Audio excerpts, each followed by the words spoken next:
Hey guys, it's Sebastian from AskSebby, and today we are going to talk about one of the best, if not the best, use of your American Express membership reward points if you are someone who wants to travel. Today we will talk about how to do ANA first class. All Nippon Airways, also known as ANA, is one of the best airlines in the world, probably a top 10 for a lot of people, and you can see this within their first class products. Today we are going to talk about how to transfer American Express points to Virgin Atlantic Flying Club points in order to book ANA points. You'll kind of see why we're doing this with a bit of math as well, but before we dive into everything, if you are someone who wants to see more videos like this redeeming points and how to maximize the value of those points, feel free to subscribe to the channel, and also if you know anyone who cares about stuff like this, share the video with them.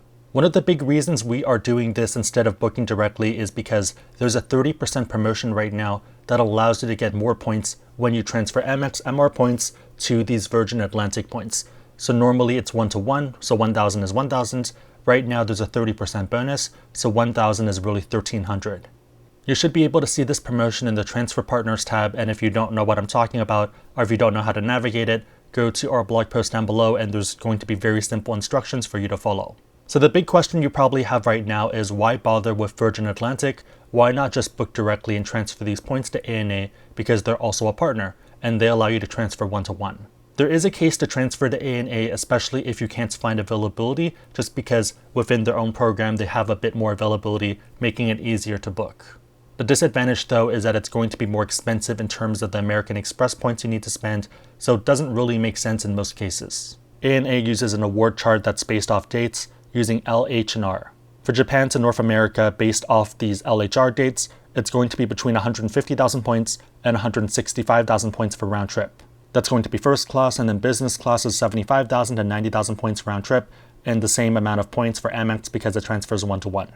With Virgin Atlantic Club, you can transfer points normally from American Express as well as Chase at a 1-to-1 rates.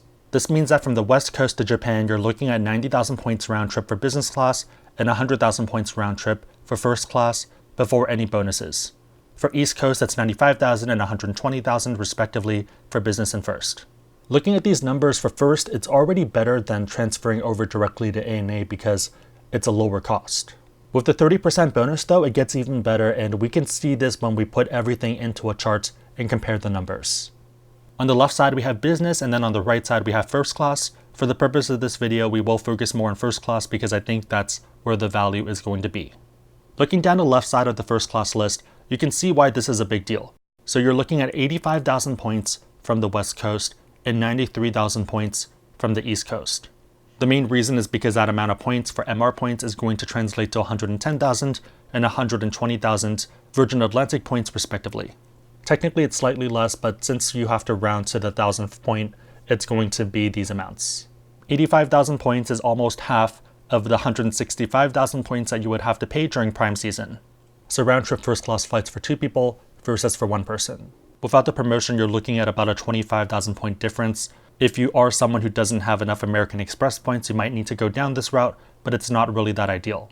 If anything, I would use Chase as a top-off option than anything else. So if you only have, let's say, 50,000 American Express points and you're still a bit short, but you still want to take advantage of this promotion, if you find dates that you want to book, then maybe top off of Chase if you can't, or if you don't want to apply for any American Express cards.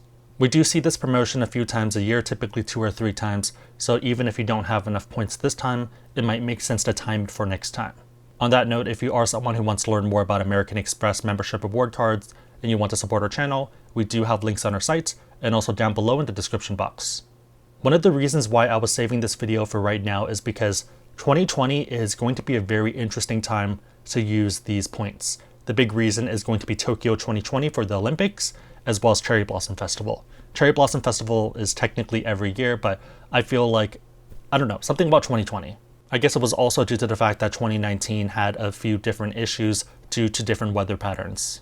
If you're someone who does not see themselves using these points or going to Japan in 2020 or the rest of 2019, I probably wouldn't transfer any points over just because it doesn't make sense to speculatively do it and lock in your MR points into these Virgin Atlantic points.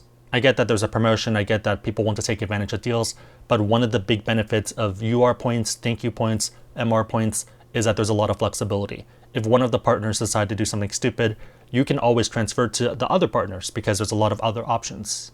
I know a lot of people come to this channel for the math, and if we run the numbers here, you're getting a ton of value. So the normal full retail price that we see for these tickets from the West Coast, from San Francisco, is about $19,600. This means that you're getting 23 cents per point, which is pretty absurd. From the East Coast, it's normally about $24,000, so you're getting about 25, 26 cents per point. The big argument against these retail prices is that if you're not willing to pay that, is that a fair number to use? And I definitely get that, but at the same time, you could also make the argument that if I'm only willing to pay $30,000 for a Lamborghini, even though I'm willing to pay that, if I go into a Lamborghini dealership, they're going to laugh me out. If we jump into what I'm willing to pay, I'm probably willing to pay about $5,000 for round-trip flights for something like this, just because if it's a special occasion, if I'm trying to propose, if I want to do a 10-year anniversary or something, that's something that I'm willing to pay for that YOLO-esque experience. $5,000 divided by 85,000 points for the West Coast is still going to be about 6 cents per point, and on the East Coast, it's going to be about 5.5, 5.4 cents per point. So still pretty good, and even if we go down one more notch into what people normally pay for non-special occasions, just for normal business class deals, $2,000 for round trip is pretty solid. If you go on Flyer Talk, if you go on the premium fares deal, there's a lot of prices that are in the $2,000, $1,500 range that people happily pay for business class. These are prices that people happily pay for trips every year or even a few times a year. At $2,000 on the West Coast, you're looking at 2.4 cents per point, and on the East Coast, 2.2 cents per point. Your number might be different, and I would recommend that you look into your specific number just to make sure that you're getting value and you're getting an experience that you actually want. Just because it's a cool thing, just because I'm talking about it and I want to do it, doesn't necessarily mean it makes sense for you. As always, your mileage is going to vary, so do what makes sense for you. When using American Express points, I typically want to get at least 2 cents per point, so that's the hurdle rate, that's the minimum value I want to get from those points, and in this case, using any of these numbers, metrics, it passes that rate. One final quick thing too is that you'll notice that whenever I talk about American Express cards, when we do the value of the sign-up bonus, I don't use the absurd 20 cents per point or 15 cents per point or even 8 cents per point, because I feel like that's not really a fair number. I typically use 2 to 3 cents per point because I think for most people that's what they are willing to pay. And again, in this case, looking at even the premium fare rates, 2 cents per point is pretty reasonable. 2 to 3 cents per point, that's not too absurd.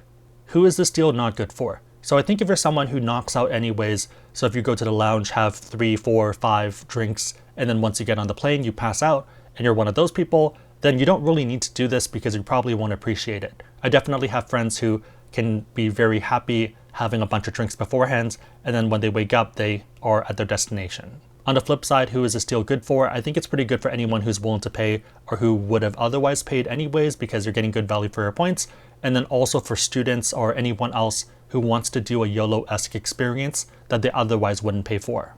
The maximum cash out rate for those points, if you're someone who ends up getting the Amex Platinum Schwab card, is about $1,050. Your mileage may vary, but I think a lot of people will happily spend $1,050 for a first-class round-trip flight to Japan. If I knew about this in college, I probably would have taken a lot more trips because you can do tuition payments, you can do rent payments, textbook payments. Those all add up pretty quickly and pretty easy ways to hit minimum spend. For anyone looking to take advantage of this deal, hopefully I'll run into you at either the airport or on the plane or in Tokyo. Again, if you want to learn more about any American Express cards and you want to support our channel, pretty easy way to do that would be to use the links on our site or in the description box down below. Hopefully that was helpful, and my question for you guys is, how do you typically use your American Express points? And for anyone who has flown in a first class or business class, which one do you prefer, why, the differences? Let me in the community know down below. If you like this video, give it a thumbs up, it really helps us out. If you know anyone else who benefit from what we just talked about, feel free to share the video with them because it's probably going to help them out. But otherwise, hope you guys liked it. See you guys next time.